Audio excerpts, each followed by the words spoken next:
There's an area in New York State called the Catskill Mountains. At one time, there were over 500 hotels, 1,000 rooming houses, and 50,000 bungalows. Most of those buildings are gone, but the area is still filled with memories and stories. Join us each program as we are remembering the Catskills. Summer breeze, in the lazy summer breeze.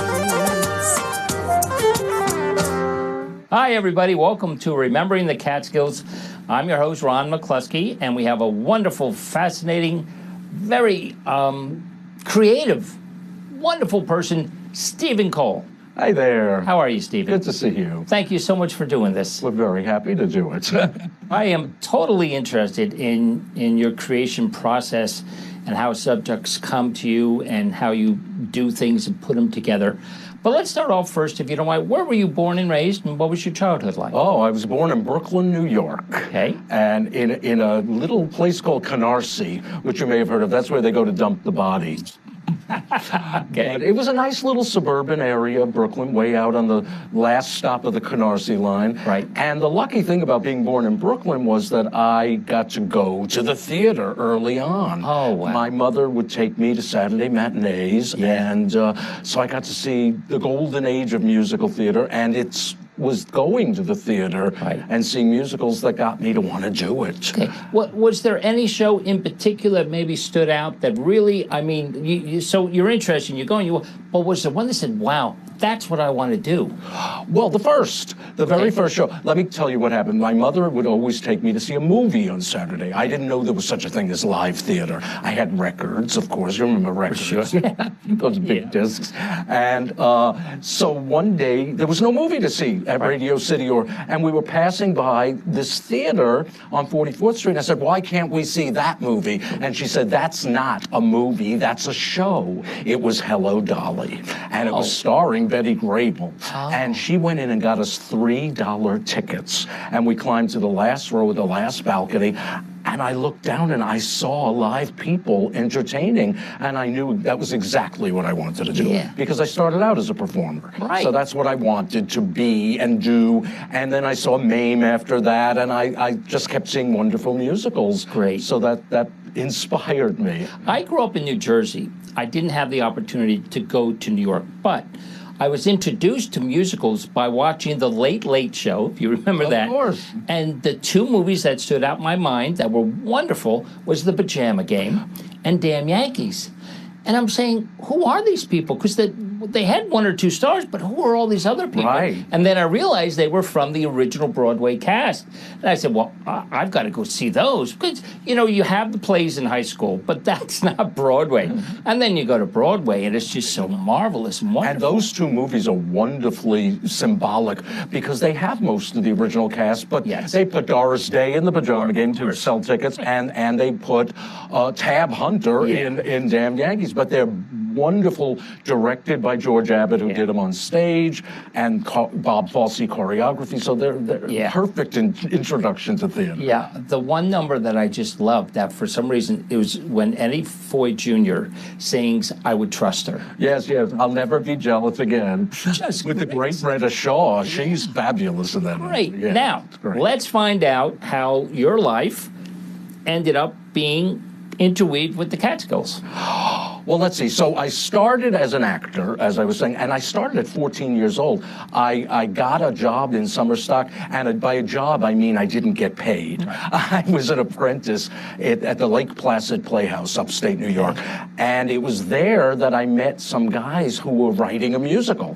And I thought, well, if they can write a musical, I can write a musical. And I went home at 15 and wrote my first musical. Wow. And at 16, while I was still in Canarsie High, the composer went to Brooklyn College, so he found out we could do our show for 3 performances. And my first legitimate professional musical was produced in '95, and it was called Dodsworth. Based on the film? Based on the film, but really the novel, Sinclair Lewis novel. Okay.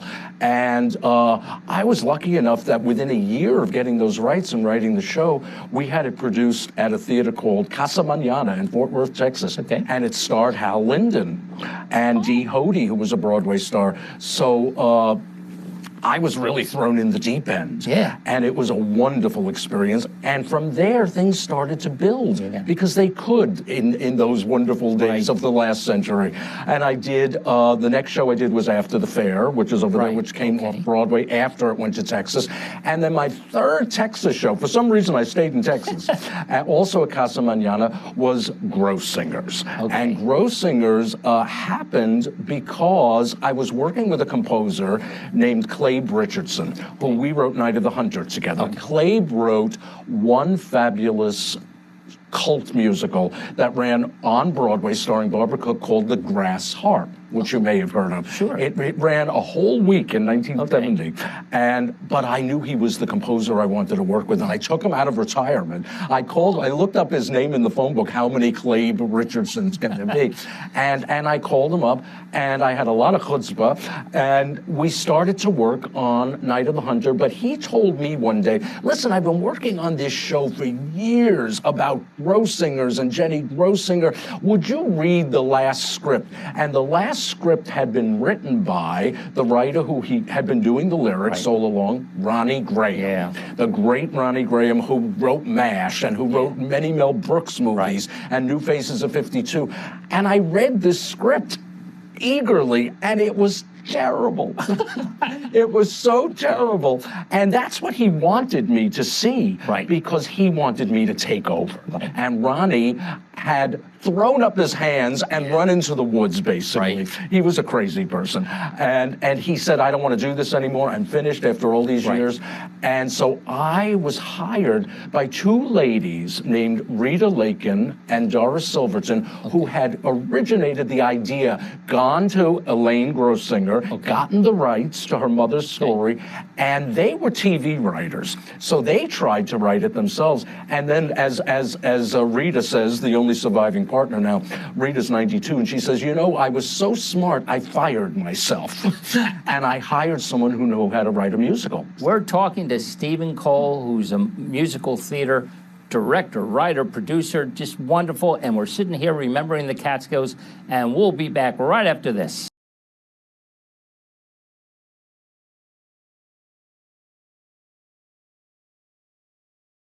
Stephen Cole is going to sing one of his own original songs from Saturday Night at Grossinger'S.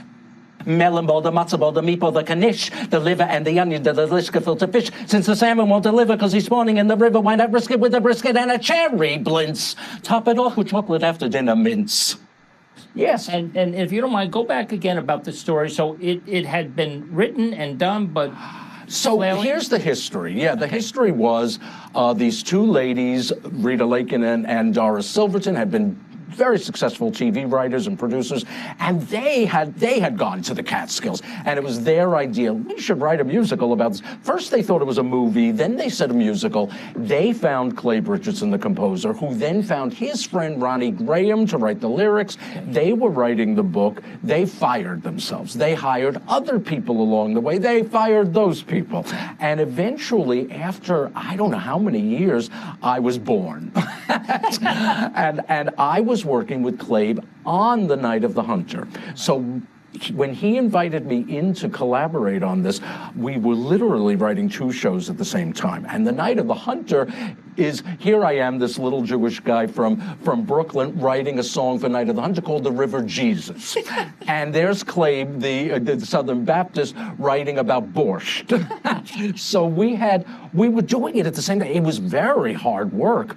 We had a deadline, sort of. We gave each other deadlines, and we had lots of fights over because we didn't know which day we were writing which show, but we did it, and it was great for me to write two shows at once. I had always done that with different composers, but to be doing it with one composer at the same time was something. And I remember when we finished Act One, the ladies, I had not met them, Doris and Rita. They came to New York. We went into a recording studio on 14th Street, long gone, and We did all of Act One. I played all the parts. Clabe and I sang the score. I have a recording of this, and it's one of the best versions of the show ever.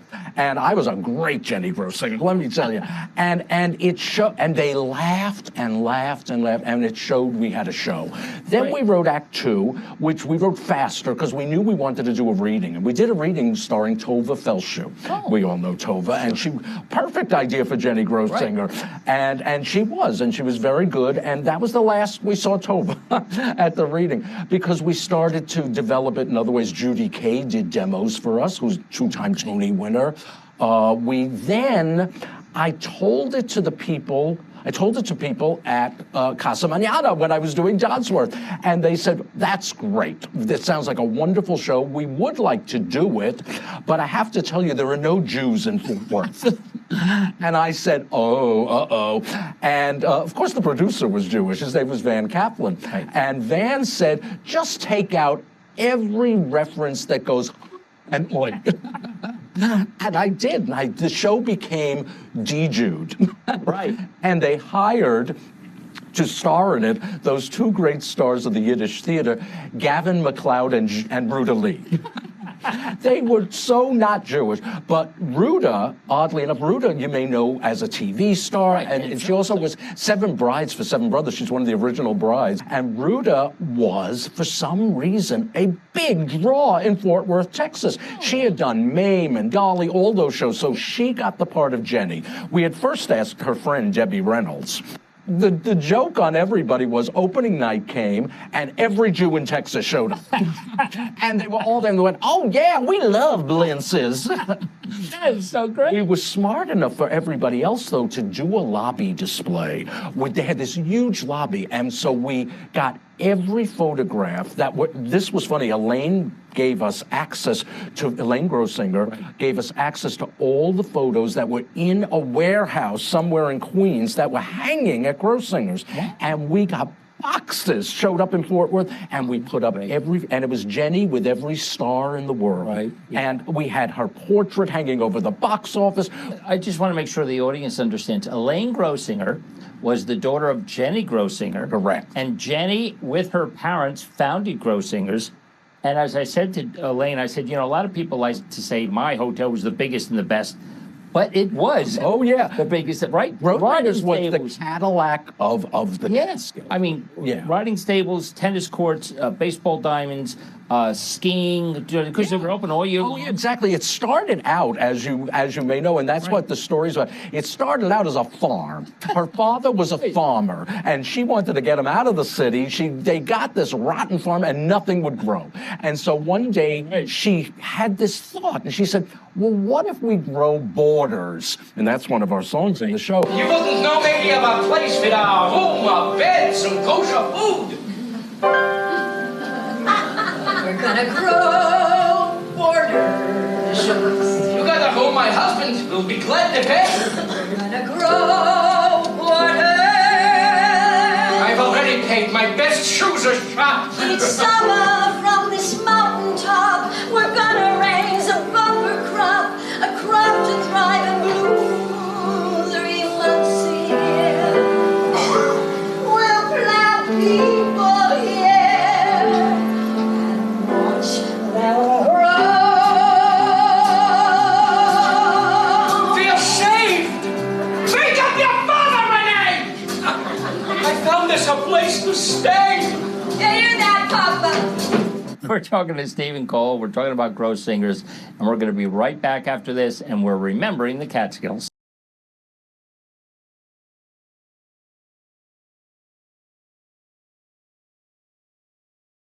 Hi, everyone. Welcome back. We're just having a great time. Stephen Cole, he's just so creative and so brilliant in how you come up with things. It's fascinating to me. Elaine told me great stories how she loved all the entertainers, Milton Berle, Danny Kaye. But the one guy that really stood out was Eddie Cantor. Eddie became very close to the family. And when Jenny went out to L.A. to visit, they had dinner. And Eddie said, you mind if we stop by the TV studio because I'm working on a show and I wanted to. So they take her to the studio. They open the door. It's Ralph Edwards. Right. Exactly. This is your life, and they fooled her completely. Exactly. Now, is Eddie Cantor? Yes. Okay, great. And, oh yeah, he is a little character in the show. Okay. And of course, it was Eddie Cantor who brought Eddie Fisher to Grossinger's. Now, how about Lou Goldstein? Yes, of course, who Right. invented Simon Says. We put that in the show. See, now we have a character in the show named Sheldon Seltzer. Okay. And Sheldon Seltzer is our conglomeration of Lou and Milton and every other tumbler that was ever in the Catskills. And so I've given him the joy of inventing Simon Says. And when we were writing the show, I said, Simon Says, I've got to do something with that. It's a song title. Yeah. Except I went the opposite way and I turned it into a love song for this character who is pining away for the married Jenny. And he sings, Simon says I could go for that woman. Simon says I should try. But Simon doesn't care if she's married, and neither do I. Oh, yeah. And it becomes a lovely love song, and it's exactly what you don't expect. Simon says, hands on hips. Simon says, lift one leg. Simon says, you look beautiful. Simon says, I could go for that woman. Simon says, I should try, but Simon doesn't care that she's married, and neither do I. We were talking about Lou Goldstein, and Elaine has told me that when she used to go do talks and people would do question and answer, they go, and how's Simon doing? They wouldn't remember Lou Goldstein, Right. but they remember Simon. And then the athletes, Rocky Marciano went up there, Babe Dietrichson, who was a Yes, wonderful female totally. athlete. And all these different basketball players, baseball, Casey Stengel and Mickey Mantle, they would all go up. Right. Just great. Everyone wanted to eat there. Yeah. and it was great publicity. It was always, remember, those were the days of Ed Sullivan's column and Winchell and all of that, and they would always appear. Yeah. You know, who's at Grossinger's, who's honeymooning at Grossinger's, who's doing this at Grossinger's. And here's the thing I remember too, and I don't know whether they did this on purpose or not, but when you would drive up 17 and you would come up to Liberty, you would see this huge building. It was almost like the Land of Oz, okay? I mean, you would see it from the highway and go, what is that? And that was Grossinger's. Yep. I mean, they had, I think, over 800 acres. And in fact, the town was called Grossinger, New York. Well, they had their own post office. Their own post office, their own airstrip. Yes. Because people would and all that Exactly. stuff. Just amazing. Okay, so Saturday night at Grossinger's. So the show originally was just Grossinger's. Okay, good. And that's what we did in Fort Worth. Right. And then we did it again as a big concert with the Los Angeles Jewish Symphony Orchestra. Did you know there was such No, a thing? I did not know. Well, they were. Every one of those players had to be Jewish. I don't know. They probably weren't. But we did it at this big concert hall with a bunch of stars, and it was still Grossinger's then. I'd done narration for it. Okay. And then one day, a theater out in Long Island wanted to do the show. They had done my show after the fair. Okay. And I said, great, because when I was watching After the Fair, which is about Victorian England and Thomas Hardy land, I looked at the audience and I went, there's a lot of old Jews in here. They would like Grossinger's. Yeah. And when I told the people that, they said, yes, that's great. So then Clabe and I sat down and said, what if we took that big fat Broadway musical that never got to Broadway? It almost did. Gavin MacLeod almost got it on. But it didn't because it was too big. Right. And shrunk it down. And we decided, I wrote a new version of it where the Grossinger family in 1962, in this winter season, they're expecting the stars to show up. Judy Garland's going to appear, and Alan King, and the Nicholas brothers, and the bus breaks down before the Red Apple Rest, and it's a snow blizzard. And so they have to entertain the people on a Saturday night at Grossinger's. And so what does Jenny decide to do? I'll tell them the story of my life and how it all happened. And so they improvise basically the whole show in front of our eyes. Of course, we wrote it.